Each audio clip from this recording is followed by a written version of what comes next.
Halo Sumatera Utara, selamat siang pemirsa. Sumatera Utara hari ini kembali hadir menjumpai Anda edisi Selasa 17 Januari 2023. Kali ini bersama saya Ahmad Rafiq.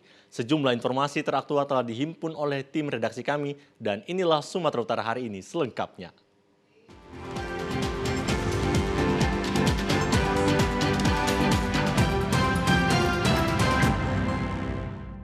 Informasi pertama pemirsa, pemerintah Kota Medan melakukan rapat koordinasi penghentian status PPKM di Kota Medan. Bertempat di Aula Pemko Medan, rapat tersebut dipimpin Asisten Pemerintah Kota Medan Muhammad Sofyan pada Senin sore. Dalam rapat koordinasi itu dihadiri seluruh camat Kota Medan dan instansi terkait. Rapat penghentian status PPKM di seluruh wilayah Indonesia sebelumnya sudah diumumkan oleh Presiden Republik Indonesia Joko Widodo pada Desember lalu dan pencabutan status PPKM juga tertuang dalam instruksi Mendagri nomor 50 dan 51 tahun 2022. Asisten Pemerintah Kota Medan Muhammad Sofyan mengatakan dalam rapat koordinasi kali ini ada beberapa poin penting yang dibahas terkait pencabutan status pemberlakuan pembatasan kegiatan masyarakat atau PPKM.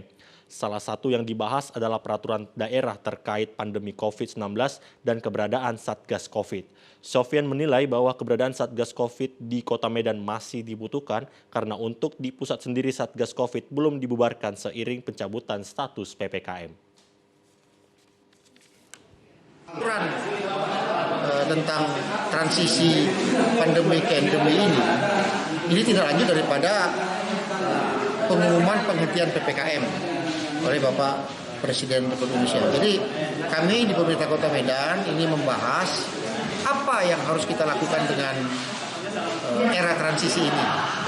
Ya kan? Kita memiliki regulasi tentang hal-hal yang terkait dengan penanganan COVID. Nah, bagaimana regulasi ini untuk saat masa transisi ini? Nah, ini yang kita bahas dalam rapat hari.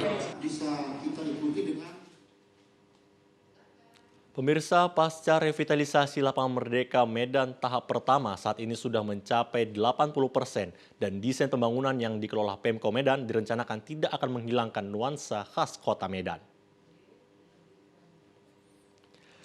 Revitalisasi Lapangan Merdeka Medan pada tahap pertama mulai rampung, diantaranya tampak pekerja siang tadi mengerjakan pembangunan drainase dan sejumlah pembangunan fasilitas infrastruktur lainnya. Berdasarkan informasi yang dihimpun tim peliputan pembangunan destinasi wisata ruang terbuka ini, direncanakan terdapat bangunan panggung rakyat menyerupai daun tembakau sebagai simbol komoditi asli Kota Medan. Selain itu, lokasi parkiran akan dibangun hingga dapat menampung 900 unit kendaraan dengan rincian 500 unit roda 4 dan 400 roda 2. Untuk masa pengerjaan dilakukan dalam 2 tahap yang diharapkan dapat rampung proses penyelesaiannya pada tahun 2024 mendatang dengan konsep multi-years dengan biaya dari APBD Kota Medan. Revitalisasi Lapangan Merdeka tahap berikutnya akan dibangun basement, galeri UMKM, jogging track, ruang pertemuan, panggung hiburan, serta parkir. Pembangunan revitalisasi Lapangan Merdeka Medan yang direncanakan rampung pada tahun 2024 dapat memberikan kenyamanan bagi masyarakat untuk menikmati fasilitas liburan di Kota Medan sebagai salah satu destinasi kawasan wisata ruang terbuka publik.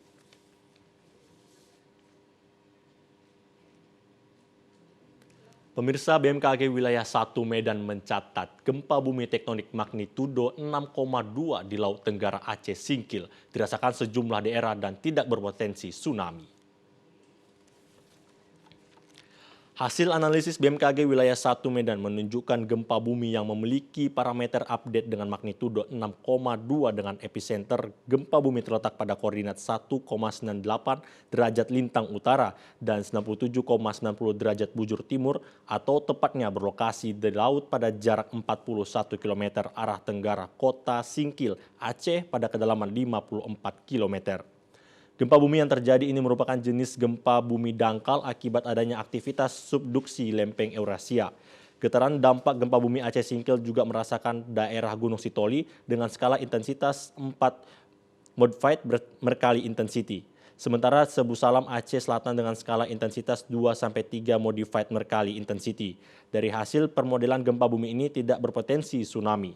Kepala BMKG Wilayah 1 Medan, Eridawati mengatakan gempa bumi Aceh Singkil yang dirasakan di beberapa daerah tidak menimbulkan kerusakan. telah berkoordinasi dengan BPBD Singkil. Dari laporan dari BPBD Singkil sampai saat ini belum ada laporan kerusakan di sana. Tapi gempa ini cukup luas ya, dirasakan juga sampai Sibusalam, sampai Padang Lawas, di Nias juga ada beberapa daerah di Nias juga dirasakan gempa ini. Sekitar pukul 10.30 tadi baru ada satu susulan dengan kekuatan 2,7 Mach. BMKG Wilayah 1 Medan berharap kepada masyarakat yang tinggal di daerah rawan bencana gempa bumi untuk dapat selalu waspada dan mengikuti kaedah-kaedah membangun rumah. Sementara itu pemirsa, 6 hari jelang merayakan Imlek, sejumlah vihara di Kota Medan mulai melakukan bersih-bersih dan pembenahan serta dekorasi agar kenyamanan dan khidmat umat dalam melaksanakan sembahyang Imlek. Di Vihara Setiabudi Jalan Irian Barat Kota Medan, pekerja sudah mulai sibuk membersihkan sejumlah areal untuk sembahyang serta wadah abu bakaran dupa. Tak hanya lakukan pembersihan di areal sembahyang, dekorasi juga dilakukan seperti pergantian kain, tempat di mana patung atau rupang dewa yang hanya dilakukan setahun sekali.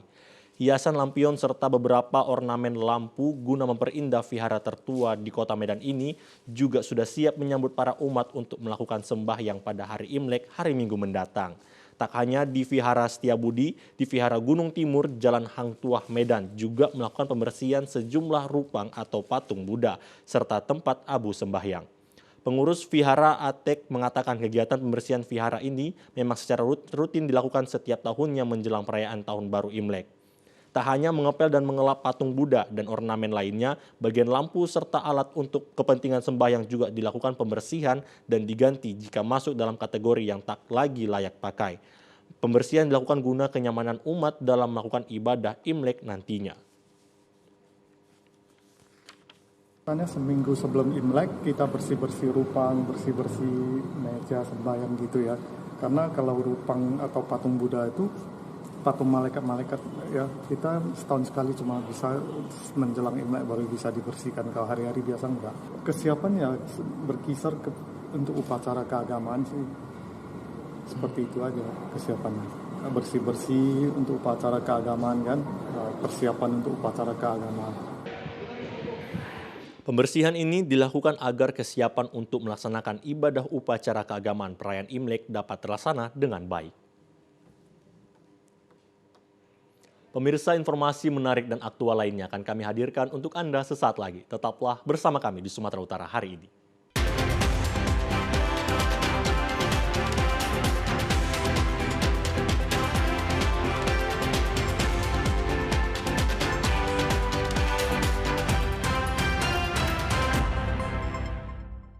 Pemirsa, Ketua Komisi Pemilihan Umum KPU Serdang Bedagai Erdian Wijaya dicopot dari jabatannya dan digantikan Fuad Hasan Lubis yang sebelumnya menjabat sebagai Komisioner Perencanaan Data dan Informasi. Pergantian dilakukan karena suatu hal dan sesuai dengan keputusan rapat internal komisioner. Pergantian Ketua KPU Sergai itu sesuai dengan surat pengantar KPU Republik Indonesia tertanggal 13 Januari 2023 perihal pergantian Ketua KPU Sergai. Diketahui pergantian tersebut merupakan rekomendasi hasil rapat pleno tertutup yang dilakukan 5 komisioner KPU Sergai pada bulan lalu. Pergantian pimpinan KPU Sergai itu dibenarkan oleh Fuad Hasan Lubis mengatakan bahwa dirinya mulai bertugas menjadi Ketua KPU Sergai sejak surat KPU Republik Indonesia itu dikeluarkan. Namun baru hari ini mulai berjalan rutinitas sebagai pimpinan KPU Sergai. Fuad juga membenarkan jika rencana pergantian Ketua KPU merupakan hasil pleno tertutup yang dilaksanakan bersama 5 komisioner lainnya dan pergantian kepemimpinan ini merupakan hal yang biasa di tubuh KPU sebagai upaya penyegaran organisasi. Saat ini Erdian menjabat sebagai Komisioner Data dan Informasi menggantikan posisi Fuad sebelumnya dan sebagai pimpinan baru di KPU Sergai dirinya akan fokus untuk melaksanakan tahapan pemilihan umum yang sudah semakin dekat. Kurang lebih 1 bulan juga, 1 bulan. Ya, pergantian KPU ini kan merupakan hal yang biasa dalam internal KPU. Ini hanya proses penyegaran dan ya kedepannya diharapkan kinerjanya semakin baik, itu aja. Jadi hal yang biasa aja sebenarnya. Sementara itu pemirsa, guna mensukseskan perjalanan pelaksanaan pemilu pada tahun 2024 mendatang, Komisi Pemilihan Umum atau KPU Pematang Siantar melakukan perekrutan anggota panitia pemungutan suara. Sebanyak 380 calon anggota PPS mengikuti tes wawancara di kantor KPU Pematang Siantar yang dilaksanakan selama 3 hari dari tanggal 15 hingga 17 tahun 2023. Tes wawancara ini dilakukan setelah 380 calon anggota PPS ini lolos pada tahapan administrasi dan ujian tertulis yang telah dilakukan sebelumnya. Ketua KPU Pematang Siantar Daniel Sibarani menjelaskan dari 380 calon anggota PPS yang akan mengikuti seleksi tes wawancara ini, sebanyak 159 orang nantinya akan ditetapkan sebagai anggota PPS dan akan ditugaskan di 53 kelurahan yang ada di kota Pematang Siantar. Pemungutan suara untuk melaksanakan tahap pemilihan di tingkat kelurahan, jumlah PPS yang kita butuhkan 159 orang untuk bertugas di 53 kelurahan. Tahapan ini sudah berlangsung dari mulai bulan Desember tentang mengumumkan dan membuka pendaftaran. Lalu kita laksanakan penelitian administrasi sampai tanggal 2 Januari. Lalu kita lakukan ujian tertulis dengan metode CAT pada tanggal 8, 9, 10 Januari. Hari ini tanggal 15, 16, 17 kita laksanakan ujian wawancara terhadap peserta. Tahapan perekrutan calon anggota PPS ini telah dilaksanakan dari sejak bulan Desember 2022 lalu, yakni mulai dari seleksi administrasi serta ujian tertulis hingga saat ini memasuki tahapan tes wawancara. Sementara syarat untuk menjadi anggota PPS ini terdaftar sebagai warga kota Pematang Siantar dan minimal berusia 16 tahun.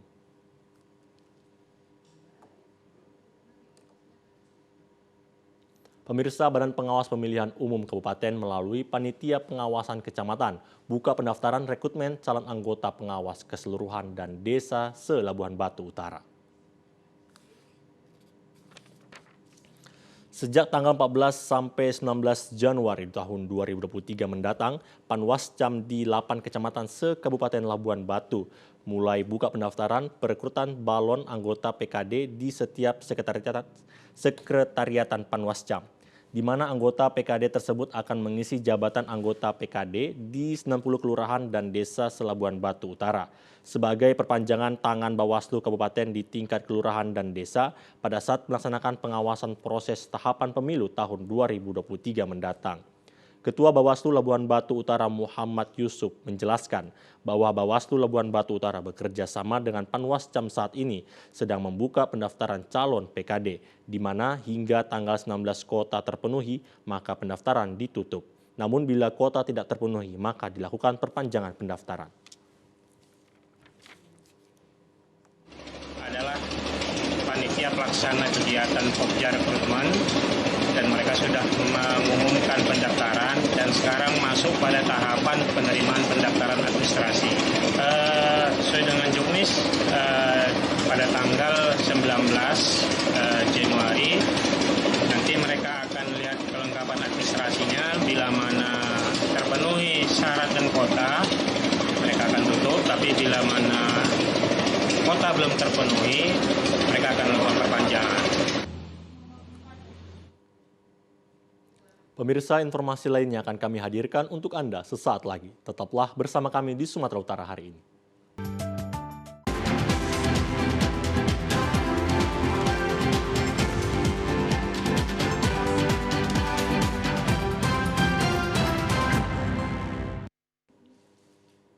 Pemirsa, aksi pencurian sepeda motor terekam kamera CCTV di salah satu indekos di Medan.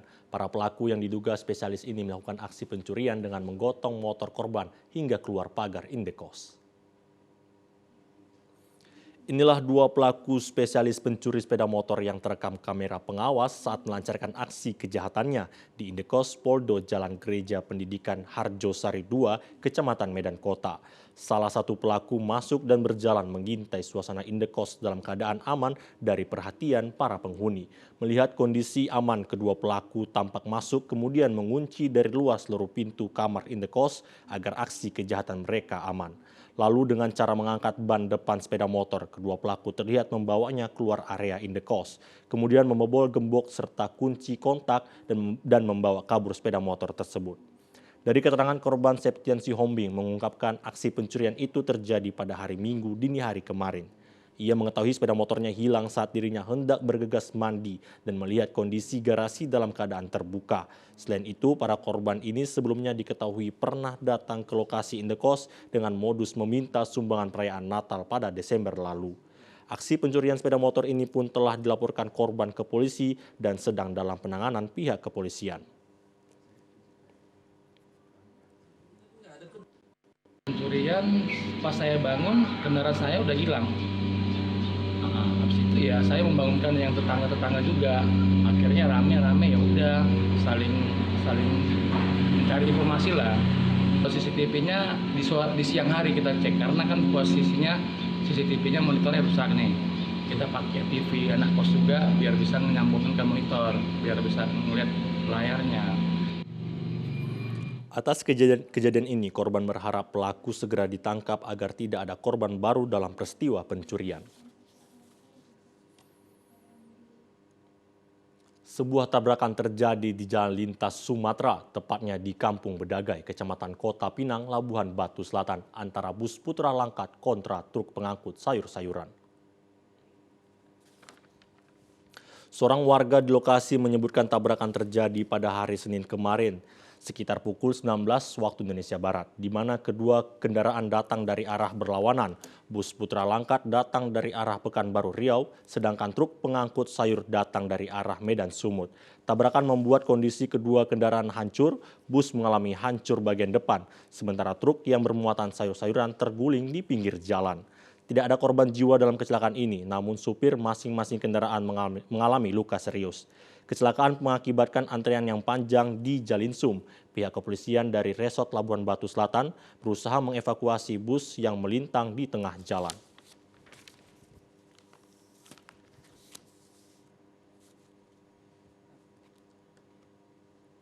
Pemirsa, seorang Danton Satpam Perkebunan Kelapa Sawit tewas mengenaskan dengan luka bacokan senjata tajam di beberapa bagian tubuhnya usai mendapatkan penganiayaan oleh kawanan pencuri tandam buah segar kelapa sawit. Hasrat Siregar, 49 tahun, selaku Danton Satpam di perusahaan perkebunan swasta Padang Halaban dan warga dusun 3 desa perkebunan Brusel Marbau, Labuhan Batu Utara tewas mengenaskan usai dianiaya oleh kawanan pencuri kelapa sawit. Peristiwa bermula ketika salah seorang pelaku pencurian kelapa sawit diamankan 3 orang satpam perkebunan, namun berhasil lepas karena dibantu oleh kawanan pencuri lain dengan menyerang menggunakan senjata tajam. Pengeroyokan pun terjadi saat satpam hendak mengamankan barang bukti curian berupa 1 jajang kelapa sawit dengan menggunakan mobil patroli dan dihadang oleh kawanan pencuri. Mengetahui korban yang datang merupakan Danton dengan mengendarai sepeda motor, salah seorang pelaku memerintahkan kepada massa sekitar puluhan orang untuk membunuh Danton tersebut. Selanjutnya, 1 orang dari para pelaku menyerang korban dengan menggunakan kapak ke punggung dan di bagian kaki sebelah kanan. Seketika korban langsung tersungkur. Kasat Reskrim Polres Labuhan Batu AKP Rusdi Marzuki mengatakan pihaknya masih melakukan penyelidikan guna mengamankan para pelaku pengeroyokan dan korban tewas di rumah sakit saat menjalani perawatan medis.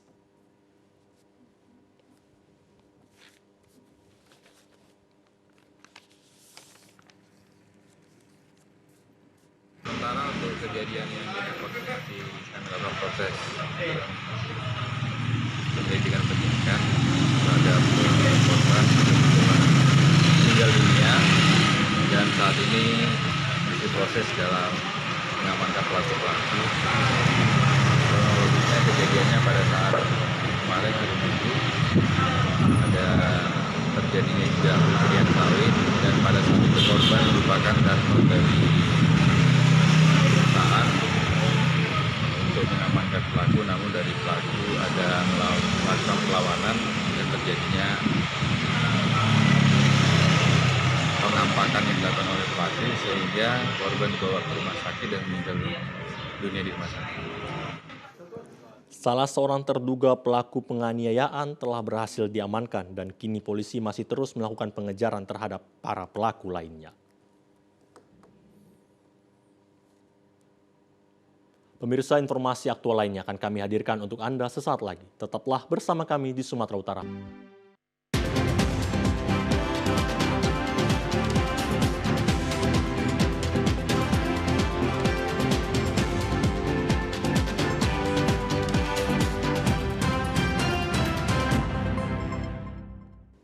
Pemirsa, Kota Medan punya rekam jejak sejarah yang panjang. Salah satu jejak yang ditinggalkan adalah bangunan bernilai sejarah, sisi peninggalan zaman penjajahan Belanda. Keberadaan gedung-gedung tersebut masih berdiri kokoh sebagai saksi sejarah hingga saat ini. Perjalanan wisata di Kota Medan tidak lengkap rasanya jika tidak berkunjung ke tempat wisata yang menyimpan bangunan tua di Kota Medan. Ada beberapa bangunan tua yang menjadi ikon Kota Medan, diantaranya Istana Maimun yang merupakan kombinasi dari pengaruh gaya bangunan Belanda, India, Italia, Melayu, dan Spanyol. Istana Maimun merupakan istana kerajaan di Sumatera Utara yang telah ada pada tahun 1891 yang dibangun Raja Sultan Mahmud Al-Rashid.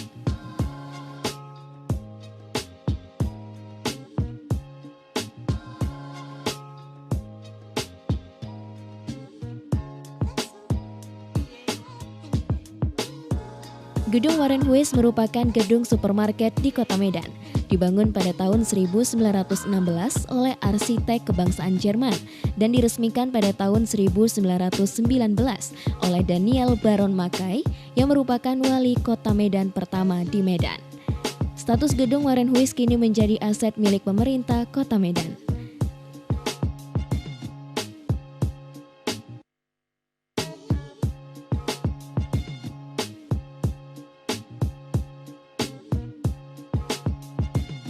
Kantor Pos Kota Medan juga masuk dalam daftar bangunan tua yang memiliki nilai sejarah karena keunikan gedungnya. Kantor Pos Kota Medan yang dibangun pada tahun 1911 kini beralih fungsi menjadi pos blok, tempat berkumpulnya para pelaku UMKM di Kota Medan. Namun tidak menghilangkan fungsi sebagai tempat pengiriman surat dan barang.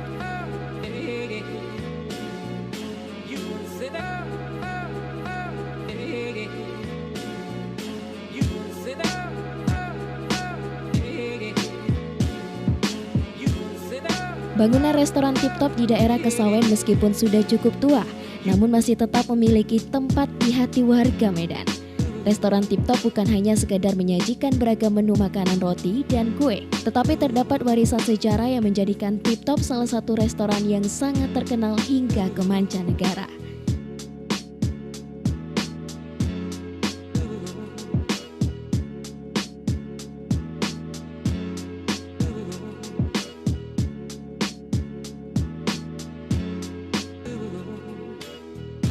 Gedung London Sumatera yang berada di inti Kota Medan merupakan bangunan peninggalan sejarah kolonial Belanda.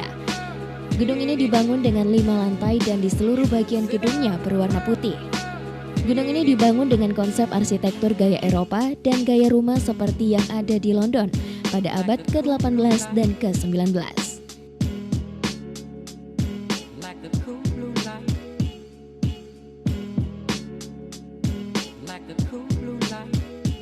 Lokasi kota tua sering dikunjungi masyarakat Kota Medan untuk bersuah foto.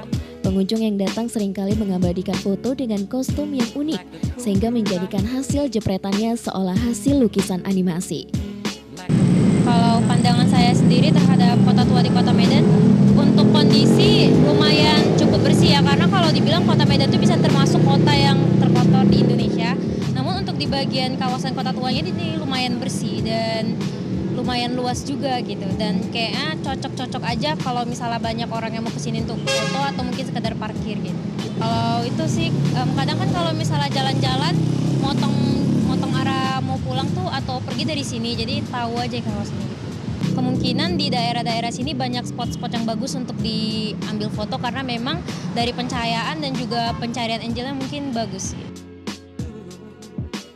Bagi para fotografer pemula, adanya kawasan kota tua bisa mendatangkan rezeki karena mendapatkan pesanan untuk mengabadikan foto para pengunjung di lokasi heritage.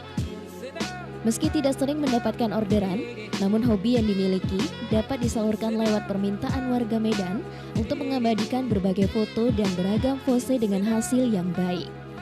Kalau trik, saya kadang ngambil ambil di pinggir jalan, kayak di pinggir jalan lagi keramaian, saya ya foto-foto aja sedikit, baru nanti ya di-share ke orangnya gitu, misalnya kayak wah ini ada foto gini, nah, itulah saya caranya.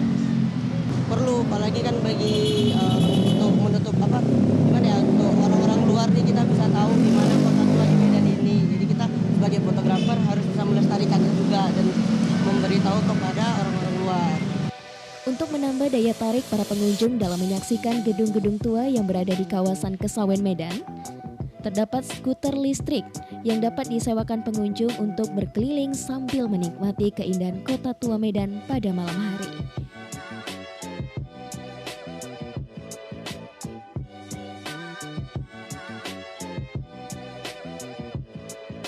Untuk memanjakan pengunjung di kawasan Kota Tua saat ini terdapat berbagai tempat tongkrongan sambil menikmati aneka kuliner yang sering disebut angkringan Kota Tua.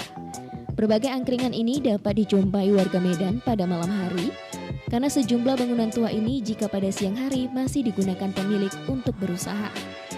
Salah satu angkringan yang paling banyak dikunjungi adalah angkringan atau lesehan ditempatkan di depan teras ruko. Meski tidak terlalu lebar, namun penataan meja dan karpet tempat duduk menjadi penarik bagi warga untuk menikmati indahnya suasana malam sekaligus menikmati aneka kuliner yang tersedia. Pengunjung yang datang ke angkringan kebanyakan anak muda, menikmati suasana angkringan sambil menikmati aneka hidangan kuliner yang tersedia. Para pengunjung mengaku makanan yang ditawarkan sangat cocok dengan lidah warga Medan, sekaligus harganya yang sangat kompetitif. Kalau menurut saya sih angkringan ya karena unik gitu. Soalnya anak muda lebih gampang aja gitu untuk cari-cari tempat nongkrongnya, untuk mengembangkan pendapatnya atau yang lain-lainnya. Pengelola angkringan Kota Tua Medan mengaku angkringan yang terdapat pada kawasan Heritage Kota Medan memiliki konsep seperti angkringan yang ada di Jawa. Namun makanan yang tersedia sesuai dengan keinginan kaum milenial Kota Medan. Pengelola mengaku khusus untuk weekend, omset penjualan angkringan sangat besar karena jumlah anak muda cukup banyak yang datang ke kawasan Kota Tua. Konsepnya seperti biasa, Bang. Cuma agak berbeda aja kan, kita punya kawasan, Kota Medan punya kawasan heritage, jadi di samping ada kawasan Kota Tua heritage, kita buka angkringan. Jadi ada khususnya dia, Bang. Alhamdulillah sangat efektif, Pak. Apalagi sekarang ini terus terang pemerintahnya selalu mendukung yang namanya program UMKM di Kota Medan tuh selalu mendukung. Jadi saya juga sangat bersyukur kepada orang pemerintahan bahwasanya kalau bisa dikembangkan, Pak, UMKM di Kota Medan ini. Warga Kota Medan merasa bangga dengan Kota Tua karena dapat dimanfaatkan sebagai tempat berusaha dan menciptakan lapangan kerja baru bagi masyarakat Medan. Semoga kawasan Kota Tua Medan tetap dilestarikan dan menjadi cagar budaya yang bermanfaat untuk generasi yang akan datang.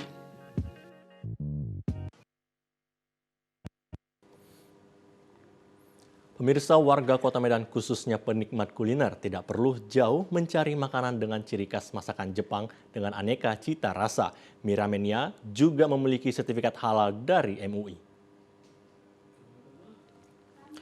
Kuliner ramennya menjadi incaran masyarakat perkotaan khususnya kaum milenial. Selain memiliki aneka cita rasa yang gurih dan lezat, juga penikmat kuliner dapat memilih bentuk mie sesuai dengan selera.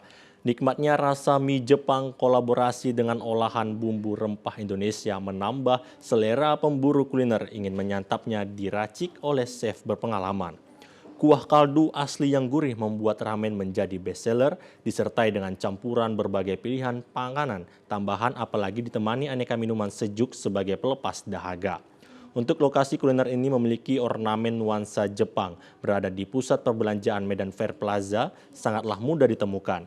Selain sebagai tempat pelepasan lelah setelah berkeliling berbelanja, juga nyaman untuk tempat berkumpul bagi keluarga. Manajer marketing ramennya Irmah Amalia mengatakan meningkatnya penikmat kuliner ramen dalam kurun waktu 4 tahun berhasil membuka 62 outlet tersebar di seluruh Indonesia. Ramen kuliner Jepang ini menyajikan berbagai pilihan menu dengan harga terjangkau, juga dipastikan memiliki sertifikat halal.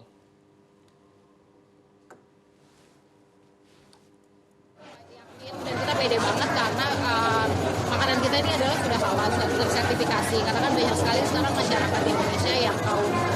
pengunjungnya sangat banyak. Jadi saya rasa untuk makanan ramen yang sudah halal ini pasti akan lebih lagi dicari untuk teman-teman muslim lainnya sih. Kayak kita pede untuk buka di daerah-daerah lainnya. Kuliner ramen Jepang dengan cita rasa rempah Indonesia menjadi sasaran penikmat jajanan makanan dan cocok untuk berbagai kalangan usia dengan harga terjangkau. Pemirsa, di Sipirok, Kabupaten Tapanuli Selatan ada makanan yang menjadi primadona masyarakat, yakni ikan bakar sinyar-nyar. Masakan yang berbahan dasar ikan mas dengan campuran cabai dengan andaliman membuat makanan tersebut menjadi buruan para pengunjung. Rumah makan yang berada di Jalan Lintas Sipirok Tarutung, tepatnya di Dusun Purbatua, Desa Marsada, Kecamatan Sipirok, Kabupaten Tapanuli Selatan ini menyediakan masakan yang menjadi primadona sebagian masyarakat di Kabupaten Tapanuli Selatan, yakni menu ikan bakar sinyar-nyar. Berbahan dasar ikan mas yang masih segar, terlebih dahulu pengelola membersihkannya sebelum akhirnya dibakar hingga matang menjadi menu masakan yang sangat enak untuk nikmati. Pengelola memadukan ikan bakar ini dengan saus yang terbuat dari campuran cabai dan andaliman yang telah digiling halus beserta bawang sehingga masyarakat menyebutnya ikan bakar sinyar-nyar. Usaha pembuatan ikan bakar sinyar-nyar ini awalnya dilakukan pihak pengelola pada tahun 2000 lalu hingga sekarang. Warga sekitar, ribuan dari mana-mana gitu. Pokoknya ikan mas. Khusus ikan mas dia ya. Kalau bahan bakunya Pak apa aja tuh? Bahan bakunya termasuk tomat, cabai merah, cabai rawit, bawang bombay, jeruk nipis, penyedap rasanya andaliman. Rasa andaliman yang terasa bergetar di lidah membuat masyarakat sulit melupakan makanan ini. Bahkan adanya sayur rebusan daun ubi membuat makanan ini semakin nikmat. Andalimannya. Terus Bu? Enak katanya di lidah, terus bisa menghangatkan badan. Terus kita mau apa? Mau rasain makanan Sipirok gitu yang pakai andaliman. Bagi Anda yang ingin berkunjung ke rumah makan sinyar-nyar ini, tidak ada salahnya untuk mencoba masakan khas Sipirok, Kabupaten Tapanuli Selatan. Pemirsa, sejak pandemi COVID-19, pelaku usaha mikro kecil menengah banyak yang terpuruk. Namun adanya teknologi digital, pelaku UMKM berangsur bangkit, termasuk UMKM di kawasan Danau Toba, sehingga menarik wisatawan mancanegara dan mampu meningkatkan kesejahteraan sekaligus menstabilkan ekonomi negara.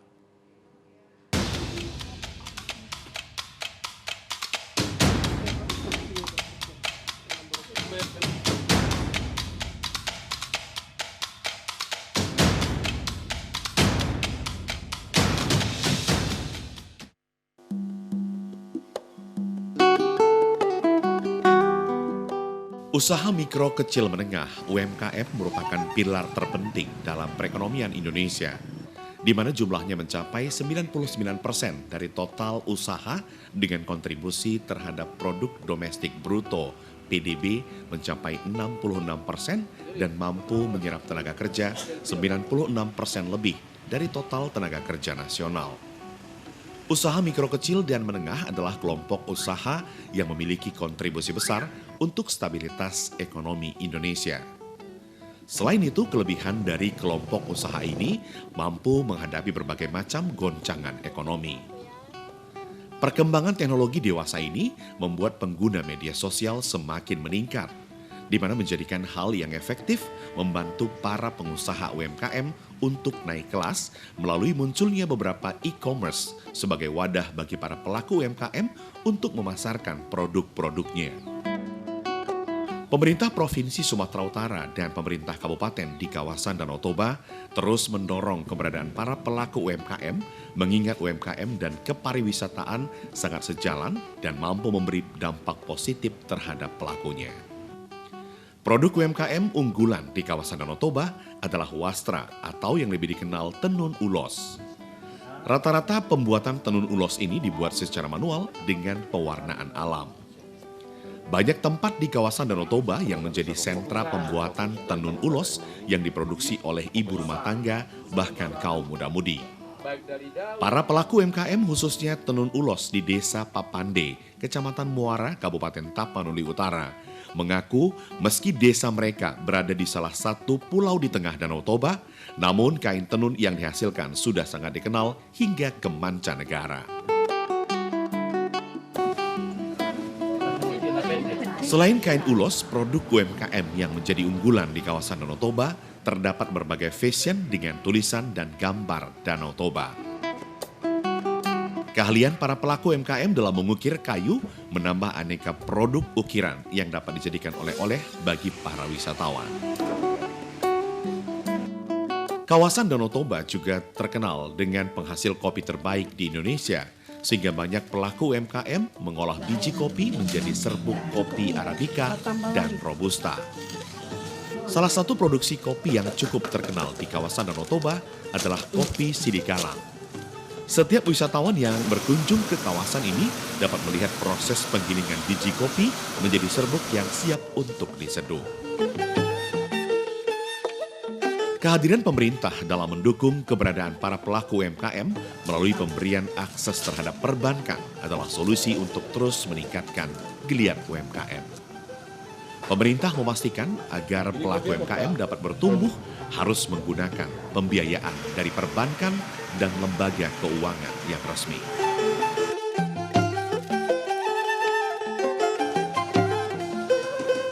UMKM ini punya kontribusi yang sangat besar. Oleh karena itu, pengembangan UMKM ini akan berkontribusi besar terhadap stabilitas ekonomi.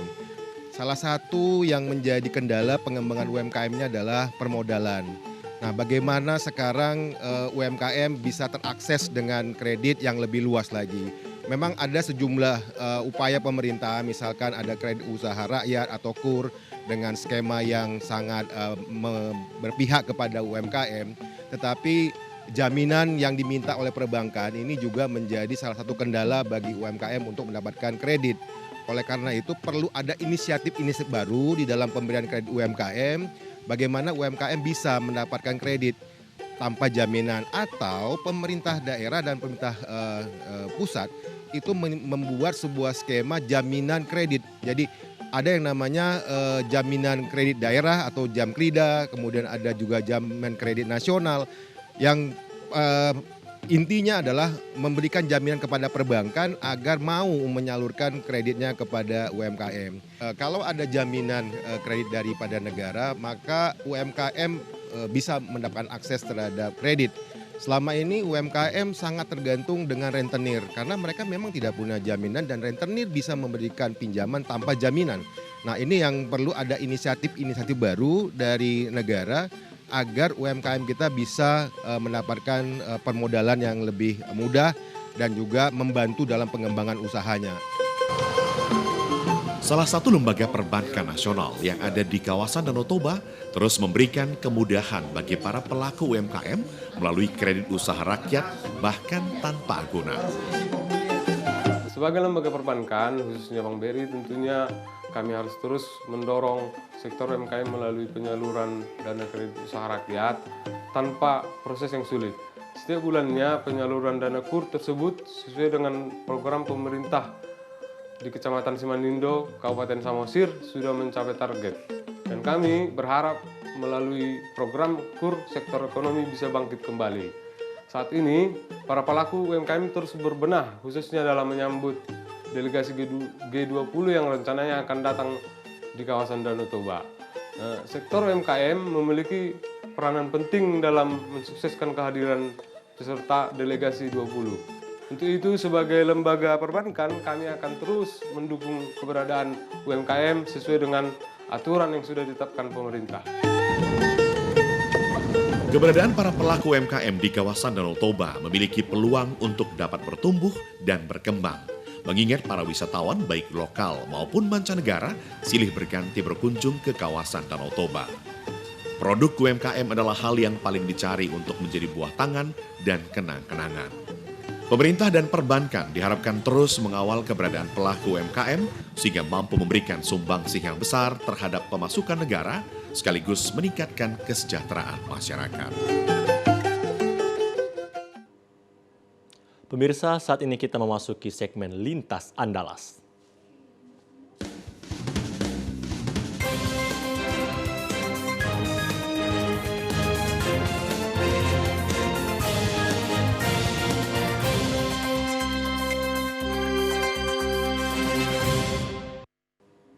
Pemirsa, guna menyukseskan pemilu serentak 2024, Dinas Dukcapil Bengkulu Utara akan memprioritaskan perekaman KTP bagi pemilih pemula.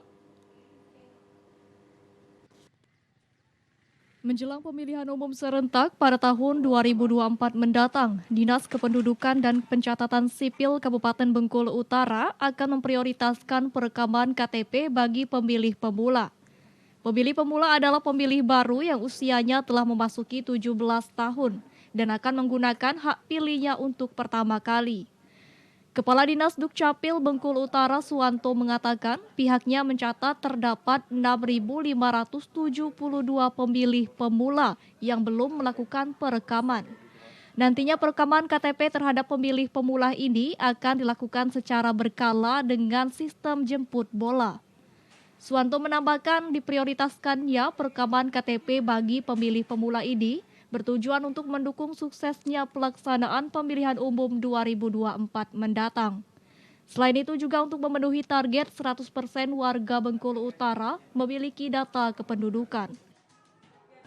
Jadi untuk tahun 2023 ini sebenarnya PR kita dalam rangka untuk mendukung pelaksanaan pemilihan umum 2024 juga. Di situ kami di tahun 2023 ini ada 6.572 pemilih yang masuk wajib rekam, artinya masuk usia 17 itu yang akan kami lakukan perekaman di sekolah-sekolah dan atau di kecamatan-kecamatan. Kemungkinan kan mereka tidak semuanya ada di Bengkulu Utara posisinya, tapi itu yang usia itu kemarin pada waktu libur memang ada peningkatan ya. Ada peningkatan signifikan yang melakukan perekaman anak-anak masuk usia 17 memanfaatkan waktu libur melakukan perekaman ke Dukcapil. Untuk diketahui lantaran belangko KTP saat ini masih kosong, masyarakat Bengkulu Utara yang memohon pencetakan KTP untuk sementara waktu dialihkan ke KTP atau identitas kependudukan digital sampai tersedianya belangko KTP. Dari Kabupaten Bengkulu Utara, Aisyadini melaporkan. Pemirsa, informasi tadi mengakhiri perjumpaan kita di Sumatera Utara hari ini. Mewakili kerabat kerja yang bertugas, saya Ahmad Rafiq mengucapkan terima kasih atas perhatian dan kebersamaan Anda. Selamat siang dan sampai jumpa.